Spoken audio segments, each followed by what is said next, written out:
Sorry, I was interrupted by my oldest daughter. She's calling about the grandbaby. Okay, so inside was a cute little basket, the handle, which you squeeze here, and then it goes in this way, goes into each one of the grooves, and then there's your handle. I would assume, oh, it's probably this way.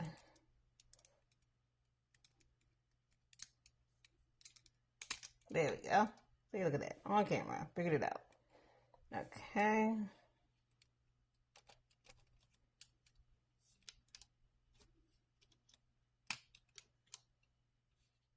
Okay, and then I'll figure this out in a second.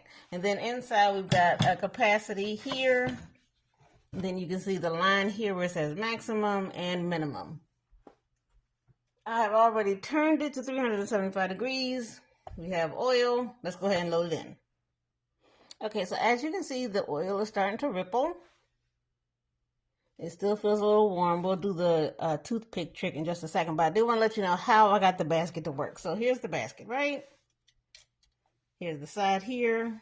What you have to do is squeeze these two together. And then you're going to put them on the outside of this latch.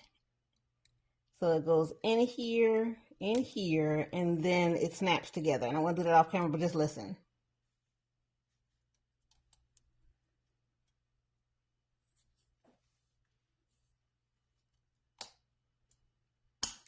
And there we go. We did it. Okay, now I've got some shrimp I've got to actually fry, but I've got a lot of shrimp, and this little basket ain't gonna do it for me right now. I will do one video with a little bit of shrimp in here, but the first shrimp, I need to get this in the oil because hubby's on his way home, and I usually try to have his dinner ready by the time he gets home. So hold on for me, and I'll throw in the shrimp. Well, place it in gently, not throwing it. Okay, so let's say you do not have a thermometer and you want to know if your oil is ready. What you want to do is get a toothpick or a wooden skewer, and you're going to place it inside your oil. And if you see bubbles coming up, then that means your oil is ready. So I think I will do the first batch with a little bit of shrimp. Hold on for me. Okay, so I'll place some shrimp into the basket here, and then I'll place another one in, and we're going to carefully lower it into the oil. Let's see what happens. And it goes. I hear it doing something, and we're going to carefully close our little lid here, and I'll be back in a few minutes. Okay, let's check back in. Ooh, all right. They get nice and crispy. It's been about 4 minutes. We'll give it a few more minutes. I want mine a little browner, and then we'll go ahead and put the fish in. Okay, let's take a peek here. Yeah, that actually looks pretty good. I'm going to go ahead and get this out. And go ahead and put the fish in. Looks like you can actually, that does look pretty good. Nice and golden. Smells good. No chemical-y smell. It looks like the basket can fit on the end here. So it's nice and golden. Smells really good. And it drains on the side. Alright, let's go ahead and get that fish in. Be right back. Man, that looks good. Nice and golden brown. Okay, because I have 2 huge pieces of fish, I'm going to take the basket out, and I'm just going to go ahead and place it into the oil. Hold on. All right, fire 1. That's right. You always want to lay it away from you. Nice and bubbly. Beautiful. And then fire 2. And go carefully and let it go away from you. Let's close it up. Sounds good, loose skin. Here we go. Let's take a peek. What's happening? All right, she's cooking. She's looking pretty good. I'm going to give it a quick stir because I don't want the pieces to stick together. Yeah, that looks pretty good. All right. I'm going to give that about 7 minutes, so we're already 2 minutes in. Forgive my nail loss. This did not happen while I was preparing the food. It happened when I was transferring things over to the sink, and it fell in the sink. That's the timer going off. Let's give it a look-see. Put on the mitt this time. And it's still bubbling, looking good. I'm going to give it maybe 3 more minutes. I need a little more brown. All right, let's take a peek. All right, so it is floating, and I've learned that once it floats, it's ready. So I'm going to go ahead and take this out, put it into the air fryer for like 3 or 4 more minutes. I need a little more color, and then plate it up, and I'll give you my final thoughts. Okay, and here is the plated dish, final dish. We've got the A nice little salad. Please forgive the chunks of cheese. They have melted a little bit because I warmed up his plate.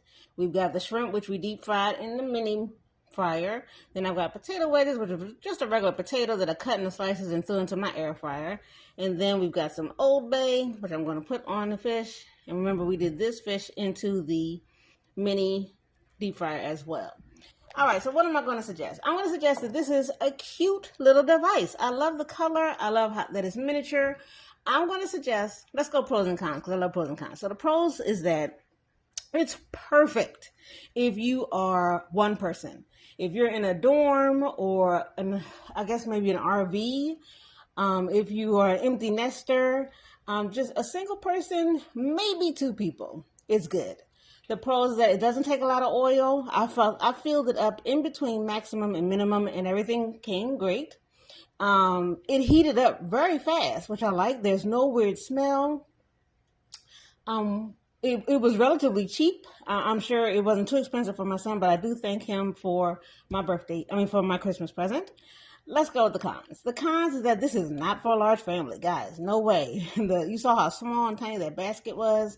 You could maybe put one big piece of fish in there without the basket.